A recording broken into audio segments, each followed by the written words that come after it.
शाहिद अपनी बीवी से नफरत करता था। वो अपनी बीवी को एक आंख नहीं देख सकता था। एक रात अचानक उसने अपनी बीवी को बहुत मारना शुरू कर दिया। इतना मारा कि वो बेचारी मर गई। जब वो मर गई तो वो बहुत ज्यादा डर गया था। जब उसने देखा कि ये मर गई है तो वो उसे छुपाने की कोशिश करने लगा। उसने अपनी छत पर बने स्टोर रूम में उसको छुपा दिया और सबको बताया कि उसकी बीवी गायब है। वो उसे ढूंढ रहा है लेकिन वो उसे कहीं नहीं मिल रही। उसने ये अफवाह फैला दी कि उसकी बीवी का चक्कर किसी और के साथ चल रहा था और वो उसके साथ भाग गई। उसके गायब होने के अगले दिन एक फोन आया कि आपकी बीवी के नाम पर एक लॉटरी निकली है जिसमें उसने 2 करोड़ जीते हैं। कूपन कोड लाकर वो अपनी धनराशि लेकर जा सकते हैं। लेकिन वो अपनी बीवी को तो मार चुका था।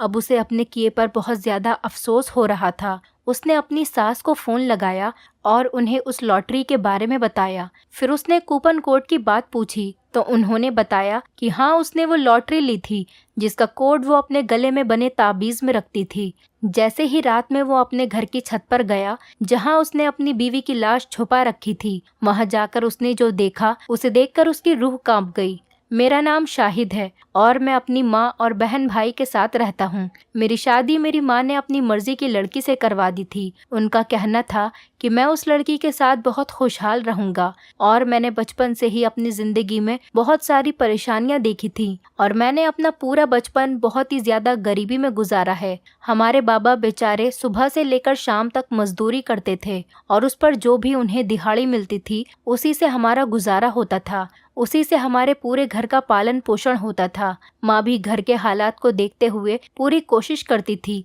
वो भी थोड़ा बहुत सिलाई का काम करती थी ताकि मुश्किल वक्त में घर के लिए कुछ जोड़ सके और बाबा का हाथ बटा सके। इस तरह से हमने अपना पूरा बचपन गुजारा है और बड़े हुए हैं। मुझे ये गरीबी की जिंदगी बहुत बुरी लगती थी। एक एक चीज के लिए बहुत सोचना पड़ता था। जब भी हम किसी को अच्छा कपड़ा पहने देखते या अच्छा खाना खाते हुए देखते तो हमारा दिल भी भर आता था। मैंने सोच लिया था कि मैं एक अमीर आदमी बनूंगा और एक अमीर लड़की से ही शादी करूंगा। मेरी शक्ल सूरत तो बहुत अच्छी थी, बस मेरी जेब खाली थी और हरकतें आवारा लड़कों जैसी थीं। मैंने अपनी माँ से कहना शुरू कर दिया कि मेरी शादी किसी अमीर लड़की से करवा दें। अम्मा ये बात सुनकर पहले तो बहुत ज्यादा परेशान हो गई, फिर मुझे डांटने लगी और कहने लगी कि बिल्ली को ख्वाब में भी छिचड़े नजर आने लगे हैं। तुम गरीब की औलाद हो, गरीब ही बनकर रहो और गरीबों की औकात जितने ही ख्वाब देखो।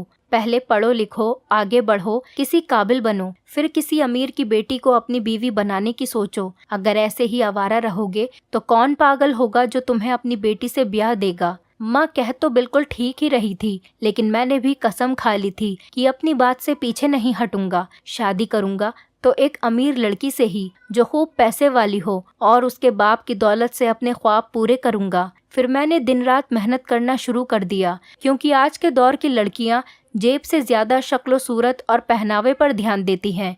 मेरी शक्ल तो थी ही अच्छी, बस थोड़ा सा खुद को तराशना था। फिर मैंने किराए की दुकान से 2-4 जोड़ी कपड़े उधार लिए, एक सूट बूट लिया जिनको पहनकर मैं और भी ज्यादा हसीन और अमीर लगने लगा था। लोग मुझे देखकर समझते थे कि मैं किसी अमीर बाप की इकलौती औलाद हूँ और मैं इसी हालत में यूनिवर्सिटी जाकर घूमता फिरता। काफी टाइम तक ऐसा ही चलता रहा, लेकिन कोई काम नहीं बन सका। किसी लड़की ने मुझे भाव तक नहीं दिया, बल्कि उल्टा मैं कर्जे में डूब गया। मैंने अम्मा को कहा कि कर्जा उतार दो, तो उन्होंने साफ साफ मना कर दिया। अब ऐसे में कुछ कह नहीं सकता था, तो मुझे खुद ही छोटा मोटा काम करना था ताकि मैं अपना कर्जा उतार सकूं, क्योंकि अगर मैंने कर्जा न उतारा तो कर्जा देने वाला मेरा हाल बुरा कर देता। अमीर लड़की के चक्कर में खुद भी मैं सड़क पर आ जाता। फैशन तो दूर की बात है, अगर मैं काम नहीं करता तो मेरे जिस्म पर कपड़े भी नहीं रहते। इसीलिए अब मैं छोटा मोटा काम करने लगा। रोज कुछ न कुछ कमाई हो ही जाती थी और कमाई मैं खुद पर ही खर्च करता था ताकि मैं एक अमीर आदमी नजर आऊं।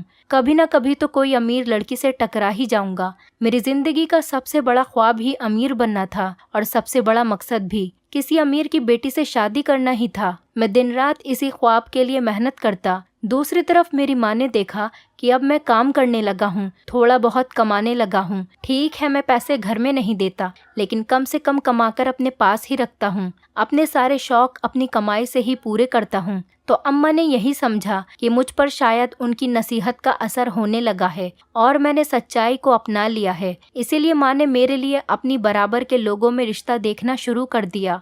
मुझे इस बारे में कुछ भी पता नहीं था। अम्मा मेरी शादी के लिए लड़की ढूंढ रही है। मुझे तो उस दिन पता चला जिस दिन लड़की वाले मेरे घर आ रहे थे। मैं सुबह काम पर जा रहा था तो अम्मा ने मुझसे कहा, बेटा आज काम पर मत जाओ, लड़की वाले आ रहे हैं हमारा घर देखने और तुम्हें देखने। अम्मा की ये बात सुनकर मुझे बहुत गुस्सा आया। अगर लड़की वाले हमारे घर आ रहे थे तो उसका मतलब यही था कि अम्मा ने लड़की पसंद कर ली है और अब वो लोग मुझे देखने के लिए आ रहे हैं।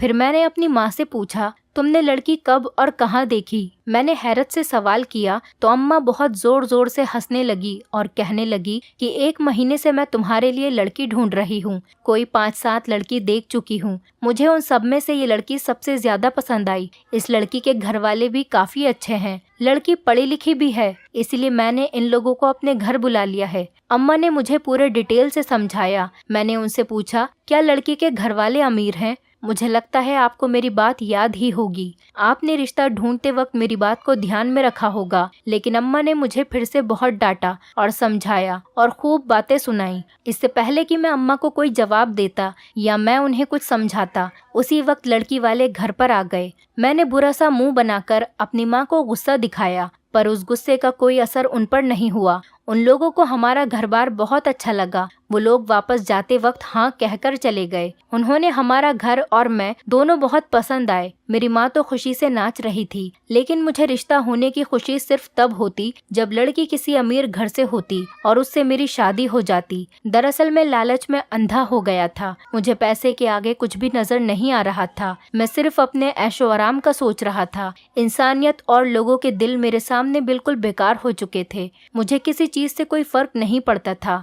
लेकिन मेरी माँ अभी लालच में अंधी नहीं हुई थी। इंसानियत और इंसान के किरदार को पैसे से ज्यादा महत्व देती थी। इसीलिए उसके लिए मेरा इनकार करने पर भी माँ पर कुछ असर न हुआ और मेरी मंगनी करा दी गई और उसी दिन शादी की तारीख भी तय कर दी गई। मुझे इस शादी की जरा भी खुशी नहीं थी। मैं बस ये रिश्ता खत्म करना चाहता था, लेकिन मेरी 1000 कोशिशों के बाद भी रिश्ता खत्म न हुआ। शादी की तारीख 3 महीने बाद की थी। मैंने उन 3 महीनों के वक्त में हर वक्त कोशिश की कि ये रिश्ता जैसे तैसे खत्म हो जाए। लड़की के घर वाले गरीब थे, इसीलिए मुझे ये रिश्ता बिल्कुल भी पसंद नहीं था। फिलहाल शादी का दिन आ चुका था। मेरी माँ बहुत ज्यादा खुश थी। आखिर ये रिश्ता मेरी माँ ने जो कराया था, इसीलिए वो बहुत ज्यादा खुश थी। हालांकि मेरी शादी वाले दिन मेरे चेहरे पर कोई खुशी नहीं थी और मैं पूरे टाइम मुंह फुलाकर बैठा था। निकाह के वक्त यही सोच रहा था कैसे भी मैं अपनी जान बचाऊं। फिर आखिरकार मेरे दिमाग में एक तरीका आया जिससे मेरे चेहरे पर मुस्कुराहट आ गई। बेमन से की हुई शादी और रिश्ते से जान छुड़ाने का तरीका मिल गया था। अब बस उस पर काम करना था और वो गरीब लड़की जिससे मेरी शादी होने वाली थी मेरी जिंदगी में कहीं नहीं रहती और मैं अपनी पसंद से शादी कर सकता था। यानी अमीर लड़की से शादी कर लेता और ऐश की जिंदगी बिताता। उससे छुटकारा पाने का तरीका मिलने के बाद मैं काफी सुकून से हो गया। लेकिन मुझे रात होने का इंतजार था। मैं भी बेचैनी से वक्त गुजार रहा था और इंतजार करने लगा कि कब शादी की सारी रस्में पूरी हों और मैं अपनी बीवी के कमरे में जाऊं और उससे छुटकारा पाऊं। जब सब लोग सो गए तो मैंने अपने तैयार किए हुए मंसूबे पर अमल करने की ठान ली। लेकिन पता नहीं न जाने क्यों मुझे डर भी लगने लगा। जाहिर है कि तरीका मैंने सोच तो लिया था, वो इतना खतरनाक था कि अगर कोई सुन लेता तो उसकी रूह कांप जाती। मैं सोच रहा था कि मैं जितनी जल्दी अपनी बीवी से छुटकारा पाऊं उतना ही अच्छा होगा, लेकिन साथ ही उतना ही ज्यादा मुझे डर भी लग रहा था। सारे कामों से निपटने के बाद जब मैं अपने कमरे में आया, अपनी बीवी को बेड पर बैठा मेरा इंतजार करते देखा।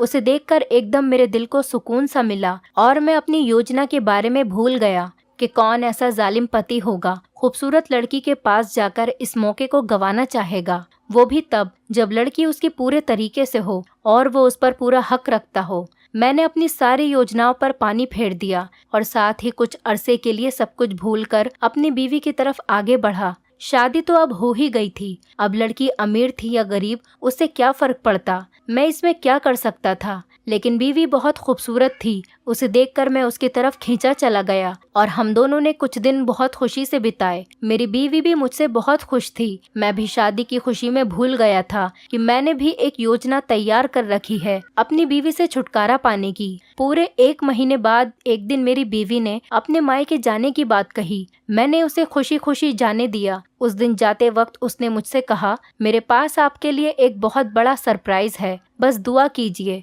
मैंने उससे कहा कि जल्दी बताओ, लेकिन वो बोली कल आकर बताऊंगी। मैंने भी ज्यादा जोर नहीं दिया और उसे मायके छोड़ आया, ये कहकर कि शाम को आते वक्त वापस ले आऊंगा। वापस आया तो मुझे बहुत दिनों बाद अपनी योजना याद आई। तो फिर मैंने अपना सर पीटा और उस पर काम क्यों नहीं किया ये सोचने लगा। लेकिन अब और कुछ सोचने की जरूरत नहीं थी। मैंने सोच लिया था कि अब हर हाल में इससे छुटकारा पाऊंगा। मैं उस वक्त ये भूल गया था कि मेरी बीवी दरअसल मेरे लिए नसीबों वाली साबित हुई है और साथ ही कुछ सरप्राइज भी देने वाली है। मैंने अपनी योजना पर काम शुरू कर दिया। मैंने बीवी को शाम को अपने भाई के साथ वापस आने को कहा। वो बहुत ही ज्यादा खुश थी। उस वक्त तो मुझे बहुत ज्यादा अजीब लगा, क्योंकि आज से पहले उसे इतना खुश कभी नहीं देखा था। लेकिन मुझ पर उस दिन कुछ असर न हुआ और मैंने अपनी योजना पूरी करने की ठान ली थी। आखिरकार वो दिन आ ही गया जब मैंने खामोशी से उस पर अमल करना शुरू करा। रात के 3 बजे मैं अपनी छत पर गया और अजीब तरीके की आवाज निकाली। मेरी बीवी उस वक्त गहरी नींद में थी, लेकिन वो आवाज सुनकर हड़बड़ाहट से जाग गई और इधर उधर देखा। तब मैं उसे कहीं नजर नहीं आया तो फौरन ही छत की तरफ आगे बढ़ी। मैं उस टाइम दरवाजे के पीछे छुपा हुआ था। जैसे ही वो छत पर चढ़ी, मैंने उसे पकड़ लिया और उसके मुंह में कपड़ा ठूंस दिया और उसे बहुत मारा। मैंने उसे इतना मारा कि वो बेचारी मर गई, उसकी जान जा चुकी थी। मैंने उसे लिटाया और छत पर बने स्टोर रूम में छुपा दिया, जहाँ कोई नहीं आता जाता था। अपना काम पूरा करके मैं नीचे आया और सोचने लगा सुबह क्या करना है। मैं बहुत खुश था कि मैंने इस गरीब लड़की से छुटकारा पा लिया। अब मैं आराम से एक अमीर लड़की से शादी कर सकता हूँ। सुबह होते ही मैंने शोर मचाया कि मेरी बीवी भाग गई, उसका कहीं चक्कर चल रहा था, उसी के साथ भाग गई। ये बात पूरे मोहल्ले में और सारे रिश्तेदारों में और बीवी के घर वालों तक पहुंच चुकी थी। मैं बहुत उदास होने का नाटक कर रहा था। हाय, मेरी बीवी भाग गई, क्या कमी थी मुझ में। सब लोग मेरी बीवी को बहुत बुरा भला कहने लगे। उसके मायके वाले भी शर्म से सर झुकाए खड़े थे और उसे बुरा भला कह रहे थे। कैसी लड़की है, भाग गई। मैं अंदर ही अंदर खुश हो रहा था। चलो, जैसी योजना बनाई थी वैसे ही सब काम पूरा हुआ। जब मैं सारा ड्रामा करके थक चुका था तो अपने कमरे में गया। थोड़ी देर बाद मुझे एक फोन आया। मेरा किसी से बात करने का मन नहीं था, लेकिन जब बार बार फोन बज रहा था तो मैंने सोचा चलो उठा ही लेता हूँ। जब मैंने फोन उठाया तो उधर से एक आदमी बोल रहा था, जिसने मेरी बीवी का नाम लिया और कहा कि आपकी बीवी ने 2 करोड़ रुपए की लॉटरी जीती है, कूपन कोड लाकर राशि ले जाएं। ये सुनकर तो मेरे होश ही उड़ गए। मैंने जल्दी से बीवी के मायके वालों से बात की तो पता चला उसने 1 साल पहले एक लॉटरी डाली थी। उसका कूपन कोड उसके गले में बंधे ताबीज में था। ये सुनकर मैंने फौरन मोबाइल फेंका और छत पर स्टोर रूम में गया। जैसे ही मैंने दरवाजा खोला, मेरे तो होश ही उड़ गए। मैं बहुत ज्यादा डर गया था और वापस अपने कमरे में आ गया। लंबी सांस ली। मैंने इधर उधर डर कर देखा, कहीं कोई मुझे देख तो नहीं रहा है। मेरा पूरा बदन पसीने से नहा रहा था। वो स्टोर रूम का मंजर मेरी आंखों से जा ही नहीं रहा था। मेरा दिमाग फौरन खराब हो गया। लॉटरी को भूलकर एक और मुसीबत मुझे अपनी तरफ आती हुई नजर आ रही थी। ये सोचकर ही मैंने एक बैग उठाया और उसमें कुछ कपड़े लेकर भागने की सोची। फिर मैंने सोचा, किसी ने मुझसे पूछा कि कहाँ जा रहे हो, तो मैं उसे क्या जवाब दूंगा कि मैं कहाँ जा रहा हूँ। सुबह ही तो मेरी बीवी भागी है और अब कुछ ही घंटों के बाद मैं भी जा रहा हूँ, तो सब मुझ पर ही शक करने लगेंगे। ये सोचकर मैं अपना सर पकड़कर बैठ गया कि अब मैं क्या करूं। बहुत बड़ी मुसीबत में फंस चुका हूं। मेरा यहाँ रहना मुसीबत को दावत देना है। मेरे आगे कुआं और पीछे खाई थी। मेरा दिल बहुत जोर से धड़क रहा था। पहली बार मुझे अपने लालच पर बहुत अफसोस हुआ कि मैंने अपनी खूबसूरत बीवी के साथ क्या किया। मैंने सोचा दिन दहाड़े निकलूंगा तो सब मुझ पर ही शक करेंगे, तो तब मैंने सोचा कि रात का इंतजार करता हूँ, वही सही मौका होगा यहाँ से भागने का। ये सोचकर ही मैंने अपना बैग पैक करके साइड में रख दिया था। अब मैं अपने कमरे से बाहर निकल आया। मैंने थोड़ी देर रोने धोने का ड्रामा और करा। अब मुझे ये ड्रामा करते वक्त डर लग रहा था। ऐसा लग रहा था जैसे हर कोई मुझ पर ही शक कर रहा हो। मैंने बहुत मुश्किल से पूरा दिन घर में बिताया। रात होते ही मैं कमरे में गया और 12 बजने का इंतजार करने लगा। तभी मेरी माँ मेरे कमरे में आई और मैंने उन्हें अचानक कमरे में देखकर पूछा कि क्या हुआ माँ, सोई नहीं अभी तक? मेरी माँ मुझे शक की नजरों से देख रही थी। वो मेरे पास बैठी और उन्होंने कहा, तेरा चेहरा क्यों उतरा हुआ है? तू बहुत ज्यादा परेशान लग रहा है। सब ठीक तो है ना? अम्मा के इन सवालों से मैं घबरा गया। मैंने अपनी हरकत बताने की सोची, लेकिन फिर डर गया और मैंने उनसे कहा कि जिसकी बीवी भाग जाए वो परेशान नहीं होगा तो क्या खुश होगा। लेकिन अम्मा पर मेरी किसी बात का असर न हुआ। तभी अम्मा ने मुझसे पूछा कि सच सच बता दे, क्या करा है तूने? तेरी बीवी कहाँ गई? क्या करा है तूने उसके साथ? अम्मा के इन सवालों से मुझे बहुत डर लगा और मेरी बोलती ही बंद हो गई। तो मैंने घबराते हुए जवाब दिया, कुछ भी नहीं। मैं समझ गया था कि मेरी माँ को मुझ पर शक हो गया है। अब यहाँ से फरार होने का कोई रास्ता नहीं है और अब वो सारा सच जानकर ही रहेगी। फिर मैंने डरते हुए अपनी माँ को सारा सच बताया। मेरी माँ सारा सच सुनकर बहुत रोई। थोड़ी देर तक उनसे कुछ भी बोला नहीं गया। वो बार बार एक ही सवाल मुझसे पूछ रही थी कि जो तुमने कहा क्या वो सच है? अम्मा हाय तौबा करे जा रही थी। वो सब देखकर मेरी जान लटक गई। मेरी माँ ने मुझसे कहा,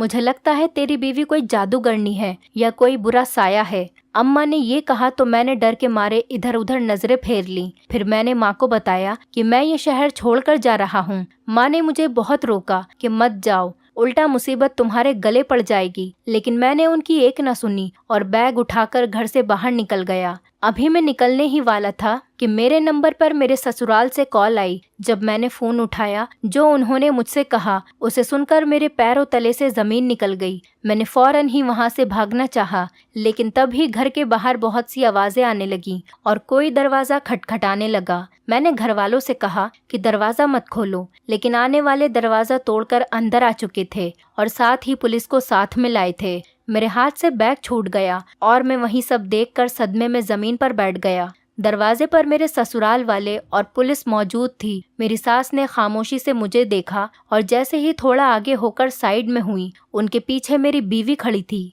जिसे देखकर मेरी और मेरी माँ की चीखें निकल गईं। उसी समय मुझे मेरी माँ की वो बात याद आई कि तेरी बीवी शायद कोई जादूगरनी है।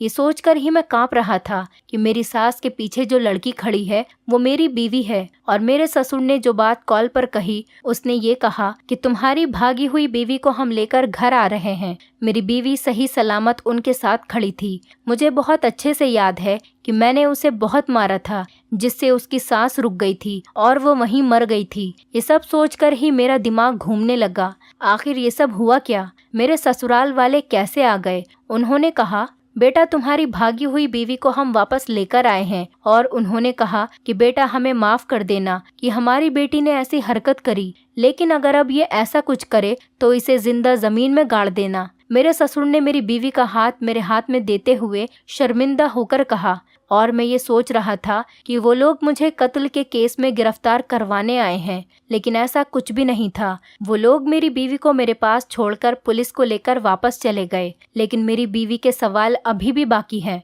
मैंने अपनी बीवी की तरफ देखा, जो खामोशी से अंदर चली गई। मैंने अम्मा के चेहरे को हैरत के साथ देखा। अम्मा खुद बहुत परेशान थी, डरी हुई थी। वो भी मेरे साथ अंदर चली गई, जहाँ मेरी बीवी बैठी थी। जब हम अंदर पहुँचे, उसने खुद बात शुरू की और कहा, आप लोग हैरत में होंगे कि एक मरी हुई लड़की जिंदा कैसे हो गई। यकीनन आप लोग मेरे ऊपर चुड़ैल होने का शक कर रहे होंगे। मेरी बीवी खास तौर से मुझसे कह रही थी, लेकिन उसके बोलने के तरीके में कोई शक्ति नहीं थी। और जो अम्मा उस पर चुड़ैल होने का शक कर रही थी, उसने शायद हमारे दिमाग पढ़ लिए थे और अम्मा भी उसकी इस बात पर चौंक गई। मेरी बीवी ने हम सब की तरफ देखा और कहा, मैं आपको बताती हूँ आखिर हुआ क्या था। शादी से पहले जब मेरी अम्मा ने मेरे सामने ये रिश्ता रखा तो मैं बिल्कुल भी खुश नहीं थी, क्योंकि एक तो आप गरीब थे और ऊपर से मुझे यही गुमान था कि आप बदसूरत भी होंगे। मैं एक खूबसूरत पति चाहती थी कि मेरी शादी किसी ऐसे इंसान से हो जो मुझसे भी ज्यादा खूबसूरत हो।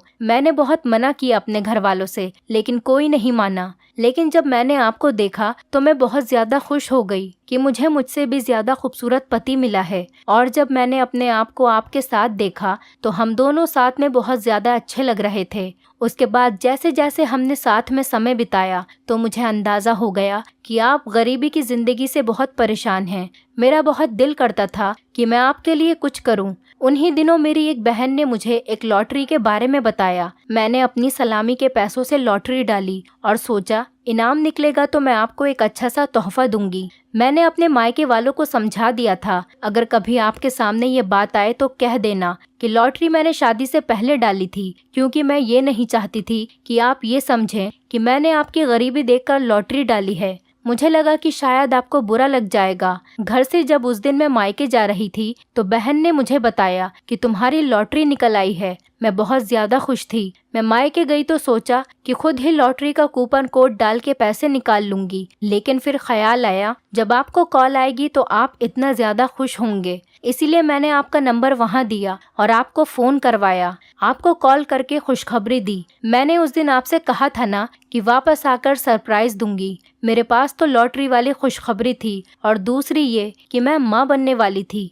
लेकिन उससे पहले ही आपने मुझे कत्ल करना चाहा। मैंने जब आपको जानवर की तरह मुझे मारते हुए देखा तो मैंने सांस रोककर ड्रामा करा कि मैं मर चुकी हूँ ताकि मेरी जान बच जाए और मुझे मुर्दा समझकर आप फेंक दे और चले जाएं। जब आप चले जाएंगे तो मैं उठकर अपने रास्ते चली जाऊंगी। जब आप मुझे मुर्दा समझकर चले गए तो मैं उठी और अपने जख्मों को चेक करके घर से निकली और अपने पापा को कॉल किया। वो मुझे लेने के लिए आए और मैं उनके साथ अपने मायके चली गई। वहाँ मैंने अपनी मरहम पट्टी करवाई। मेरे घर वालों ने मुझसे कहा कि आप पर केस करवाना चाहिए, लेकिन उससे पहले वो ऐसा करते। मैंने उन्हें बताया कि मेरे होने वाले बच्चे के बाप हो आप। मैंने उनसे कहा कि आप लोग ऐसा कुछ न करें, मुझसे ये सब बर्दाश्त नहीं होगा। फिर मैंने एक योजना बनाई थी कि मैंने कैसे अपने आप को पुलिस के हवाले किया। मेरे मायके वालों को मैं कहाँ मिली, फिर वो मुझे लेकर आपके पास आए और आपके हवाले कर यहाँ से चले गए। मेरे बाप ने मेरा बहुत साथ दिया।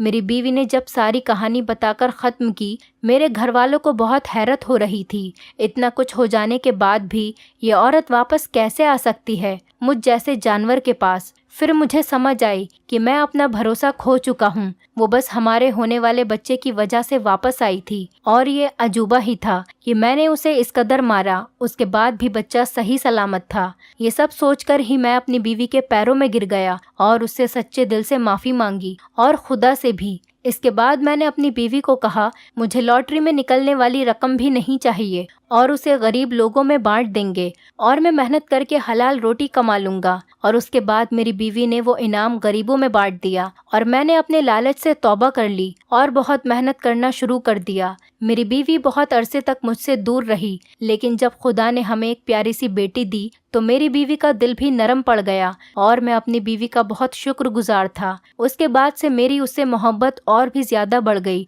और उसकी मोहब्बत ने फिर मेरी दुनिया ही बदल दी। दोस्तों, उम्मीद करती हूँ आपको हमारी कहानी पसंद आई होगी। कहानी पसंद आई है तो वीडियो को लाइक करें, चैनल पर नए हैं तो चैनल को सब्सक्राइब करें और हाँ, नोटिफिकेशन बेल को ज़रूर दबाएं ताकि अगली अपडेट सबसे पहले आपको मिले।